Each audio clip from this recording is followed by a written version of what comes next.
Hello friends, I am Dr. Vasim Shaikh. In this video, we will see how the microstructure evolves in a particular alloy and what happens when the phase changes from liquid to solid at a microstructure level. So let us start. So to understand the development of microstructure in an isomorphous alloy, here we will take an example of phase diagram of copper nickel system.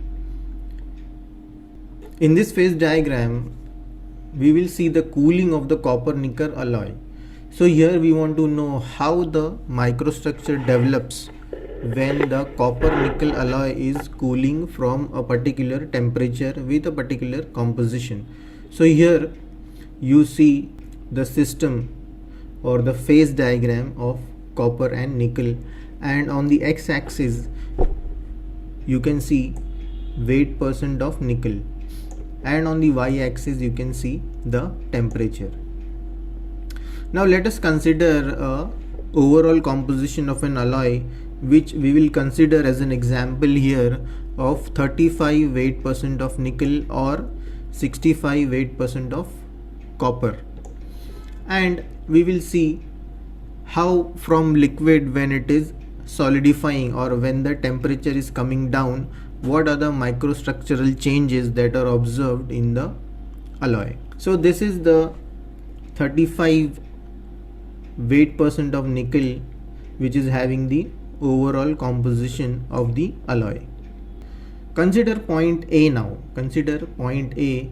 At point A, the entire phase is liquid. So the green color phase we will consider here as a liquid phase for our understanding. So 100% liquid is there, and the composition of liquid is 35 weight percent of nickel. Okay, now imagine that the alloy is cooling, and from point A it has cooled and it has reached point B. Now what will happen at point B? What will be the microstructure at point B? Just at point B, the composition will be as follows.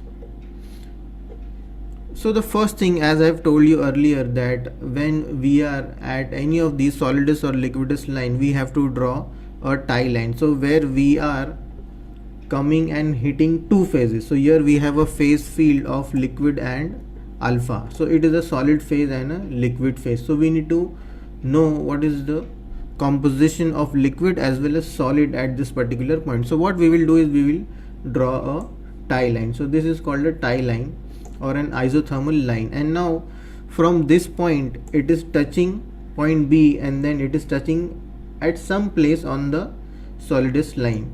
So now here, if we draw a vertical line, we can assume that it is hitting around 48 weight percent of nickel. So this is around 48 weight percent of nickel. Now what will be the microstructure here? What will be the microstructure? So here if we see, again it is just exactly just below this point B. So we can assume that it is having 35 weight percent of nickel and 48 weight percent of nickel in solid. So in liquid we have 35 weight percent of nickel, in solid we have 48 weight percent of nickel. So this is how the microstructure is developing. So because it is just below the liquidus line, some solid particles or the solid phase have started to nucleate. So initially at point A we have liquid, and as we are just below the liquidus line, we have some solid which is nucleating and some solid phase is coming into existence, and the composition of liquid is 35 weight percent of nickel, and of that, of the solid, it is 48 weight percent of nickel. Now let us move on and see, when the material is solidifying, the alloy is solidifying, what is the microstructure at point C. Now at point C again we have to do the same thing. We have to draw the tie line, and here imagine it is hitting at around 29 weight percent of nickel, because we have seen earlier how we can calculate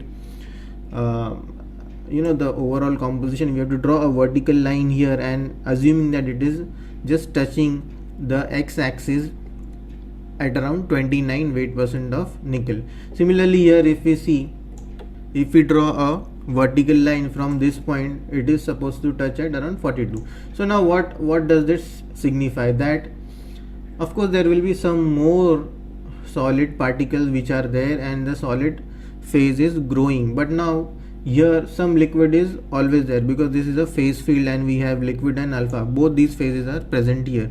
And 29 weight percent of nickel, so liquid, the composition of liquid is 29 weight percent of nickel and that of solid is 42 weight percent of nickel. Now this is the microstructure at this point C. Now again the material has started to solidify, we are giving it some time to solidify, it touches point D here. Now again at point D we will draw a tie line, at point D. Now imagine that tie line is hitting the liquidus line at 22 and this is of course approximately 35. Okay, so the composition of liquid is around 22, the composition of solid is around 35. Now you can see here that it is just above the solidus line, so some liquid will be there, but almost 90% of the microstructure is developed into a solid. So the nucleation has started at point B and the solid phase is now growing and eventually below point D the entire phase is solid now. So now we will be assuming that at point E the material has solidified to a temperature at point E. Now this can be any temperature above 1100 degrees Celsius because when we draw the horizontal line we can see that the temperature is at that. So just below the solidus line the material has completely transformed into solid, and here we can see that the entire microstructure has developed into a solid phase and these black line represent the grain boundaries. So we have nucleation and grain growth is happening and finally the entire material has now developed into the solid material and the microstructure is a solid material.